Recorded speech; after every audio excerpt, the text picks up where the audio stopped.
Hello everyone, good morning. అందరు ఎలాగున్నారండి? ఈ కార్తీక మాసంలోన అంటే స్పెషల్ డేస్లోన ఎంత అర్లీగా లేచినా కూడా సమయం తక్కువ వస్తుందన్నమాట. మా చెట్టుకు కాసిన దానిమ్మకాయలు అనమాట, అవి ఉన్నట్టుండి లోపల లోపలే చెడిపోయినాయి అనమాట. వాడడం లేట్ అయిపోయింది, అందుకే కుళ్ళిపోయినాయి, పడేసినాను అనమాట. బయట కసులు నూకేసి నీళ్లు కొట్టేసి ముగ్గు పెట్టేసి మధ్య మధ్యలో వచ్చి పునీతిని లేపుతా ఉన్నాను. పాపం చలికి మనకే లేయబుద్ధి కాదు, పిల్లలకి అసలు చాలా ఇబ్బంది. దట్టు వాడు 7 కంతా ఆటో వచ్చేస్తుంది అనమాట. అంత లోపల టిఫిన్, మధ్యాహ్నం లంచ్ అన్నీ రెడీ అయిపోయిండలా. ఒక్కొక్క రోజు అయితే భలే ఘోరంగా ఉంటుంది నా సిచ్యువేషన్. అందరూ ఇదే ఫేస్ చేస్తుంటారు ఆబ్వియస్గా, నేనేం కొత్తగా కాదు. కాకపోతే బాగా హెల్దీగా బోన్ స్ట్రెంగ్త్ ఉన్న వాళ్ళైతే ఇదంతా నో మ్యాటరు. కాకపోతే నాకు చాలా అంటే చాలా ఇబ్బంది అనిపిస్తుంది. కొంచెం అట్లా వంగి పని చేసినాను అనుకోండి, బ్యాక్ పెయిన్ వచ్చేస్తుంది. అందుకోసం చూసుకొని చేసుకోవాలన్నమాట. వీక్లీ వన్సే కదా కడుగుతాము, డైలీ అయితే నీళ్లు పోసి అంతా కడగను. అంటే గుమ్మం ముందు ఒకటి కడుక్కుంటాను, తులసం ముందు కడిగి ముగ్గు పెట్టేసుకుంటాను, మళ్ళీ బయట గేట్ ముందు కానీ నీళ్లు చల్లి ముగ్గు పెట్టేసుకుంటాం అనమాట. స్పెషల్ డేస్ వీక్లీ వన్స్ ఉంటుంది కదా, ఆ రోజు మొత్తం అంతా క్లీన్ చేసేసుకొని మళ్ళీ పనికి స్టార్ట్ అవుతాను అనమాట. కిచెన్లోకి వచ్చేస్తాను.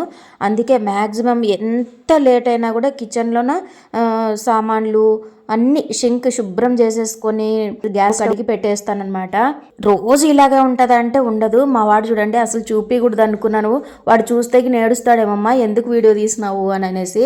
వాడికి అసలు ఇంట్రెస్ట్ ఉండదు. బుంగుమూత వేసుకొని అట్లే ఏమంటారు ముడుచుకొని పడుకున్నాడు అనమాట. మధ్య మధ్యలో పోయి లేపుతున్నాను. ఈ సంవత్సరము చాలా చాలా అంటే చాలా చలి ఎక్కువ ఉందండి. మీకు అలాగే అనిపిస్తుందా? నాకైతే అస్సలు చలికి నరకంగా ఉంది. బయట పనికే 40 మినిట్స్ ఖచ్చితంగా పడుతుంది. ఈ చలికి మనమే ఇలాగ తనలాడుతున్నాం కదా. ఫిన్లాండ్ వినే ఉంటారు కదా, అక్కడ -0లోన ఉంటుందంట చలి అండి. అసలు ఇక్కడి నుంచి వెళ్ళిన అంటే అక్కడే ఉండి వాళ్ళకి అలవాటైపోయి ఉంటుంది అనమాట. వాళ్ళ బాడీ దానికి సహకరించేస్తుంది అనమాట.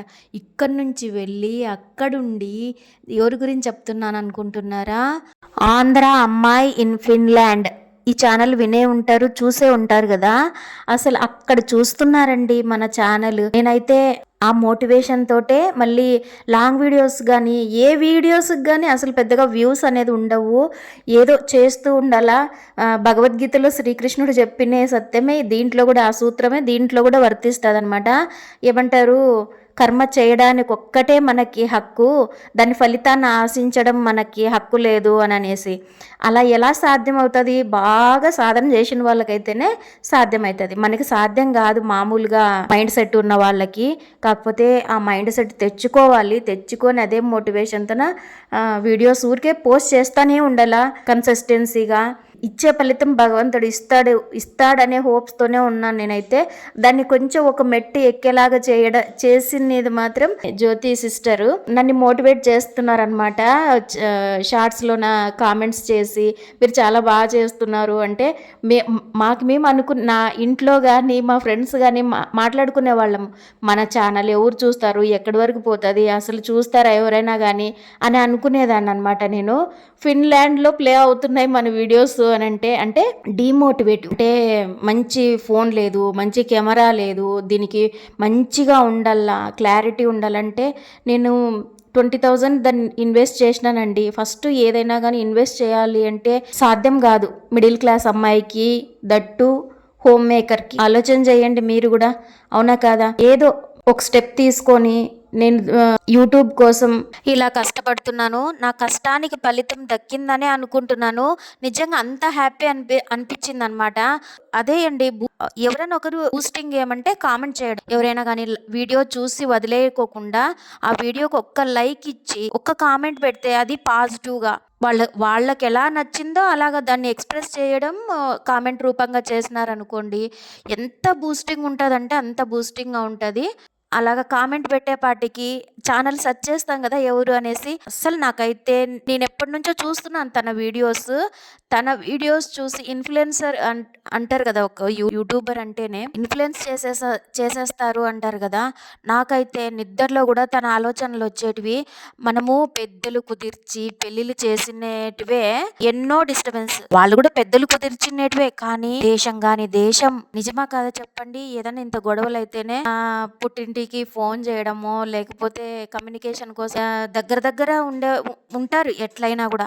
అస్సలు అట్లాంటి కమ్యూనికేషన్‌లుండవు. ఈ గొడవలనేటివి కామన్. ఒక వైఫ్ అండ్ హస్బెండ్ అని ఆ రిలేషన్ వాళ్ళెట్లా మేనేజ్ చేయగలుగుతారు? ఏమని నాకు భలే ఆశ్చర్యం అనిపిచ్చేది. అసలు ఇవన్నీ ఇంగా అడగలేదు నేను తన్ని. తన లైవ్‌లోకెళ్ళి చూస్తున్నాను. అక్కడ పిల్లల్ని పెంచే విధానం గానీ, అన్నీ చాలా డిఫరెన్స్ అండి మనకన్నా.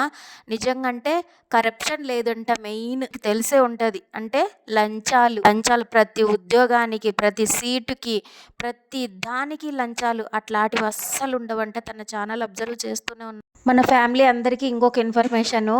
ఆస్ట్రేలియా గవర్నమెంట్ 16 సంవత్సరాల లోపల పిల్లలు ఈ స్మార్ట్ ఫోన్ అస్సలు వాడకూడదు అనే రూల్ తీసుకొని వచ్చిందంటండి. అన్ని దేశాలు డెవలప్ అయితే గాని మనం కూడా అలా డెవలప్ అయితే చాలా బాగుంటది కదా. ఆశపడడంలో తప్పు లేదు కదా ఫ్రెండ్స్. మీకు ఎలాగనిపిస్తుందో కామెంట్ సెక్షన్ లో కామెంట్ చేయండి. ఇక్కడ మా బాబుని స్కూల్ కి పంపించిన తర్వాత, మా ఆయన ఆఫీస్ కి పంపించిన తర్వాత నా కోసం నేను టైం స్పెండ్ చేస్తున్నానండి. నేను అందుకే వీడియోస్ షూట్ చేయకోకున్నట్లు ఉండడానికి మళ్ళీ స్టార్ట్ చేయడానికి కారణము జ్యోతి సిస్టర్ కామెంట్సే అనమాట.